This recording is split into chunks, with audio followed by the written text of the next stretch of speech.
There are all kinds of ways in which the Bible actually relates to work authoritatively, but some of it's to do with metaphor. Prophecy, for example, works this way by bringing metaphor that really clashes with the way we thought that something should operate, and showing us that thing, that work area, in another light. Education, for example, can be seen not simply as putting information into an empty vessel, but as cultivating in a garden of delight. That's how the Moravian Christian Comenius invented the kindergarten.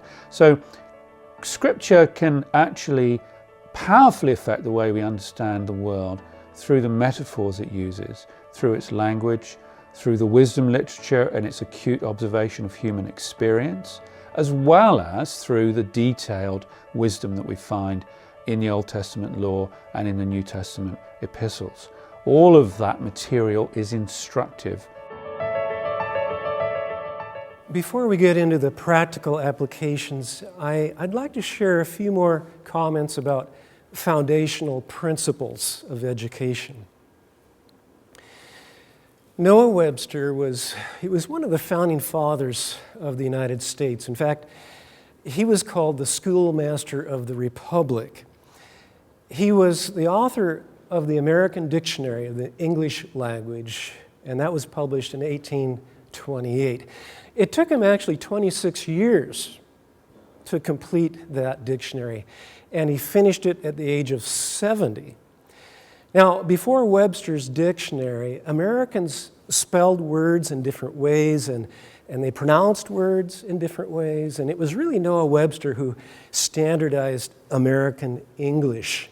Now, Webster once wrote that, quote, "Education in a nation will propagate the religion of that nation," end of quote. This is true, whether for good or for ill. If the religion of a nation is secularism, and if dualism is a pillar of that worldview, the schools of that nation will propagate that religion by design or by default. Now, what were the underpinnings of education in Webster's day? What were the worldview pillars? What were the schools propagating? This is interesting because Webster said that in America, the foundational religion was Christianity. He said it was sown in the hearts of Americans through the home and private and public schools for centuries. He said our liberty, our growth, and prosperity was the result of a biblical philosophy of life. He said our continued freedom and success is dependent on educating the youth of America in the principles of Christianity, end of quote. Now, those are strong and very direct words. They're also politically incorrect today. He went on to say, quote, "The foundation of all free government and all social order must be laid in families and in the discipline of youth. Any system of education which limits instruction to the arts and sciences and rejects the aids of religion in forming the character of citizens is essentially defective," end of quote. Those are also strong words. Now, the religion that Webster was referring to here was Christianity. And note his assertion that the foundation of all social order must be laid in families. That is profoundly important.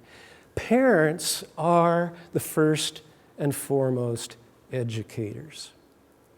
The Hebrew word for parents is horam, and the Hebrew word for teachers is moram.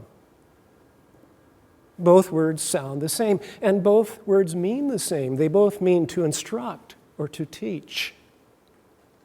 And the role of the parent and the role of the teacher are linked in Jewish tradition. And biblically speaking, the primary responsibility for educating children rests squarely on the shoulders of dad and mom. But no matter where parents send their children to receive formal instruction, they're really delegating that to others. They're not abdicating it. And this is also true for instruction in the church. The responsibility of parents cannot be outsourced to anyone. It's parents who have to answer for what their children are taught by others. And that's really a sobering thought. It's one to keep in the forefront of our minds.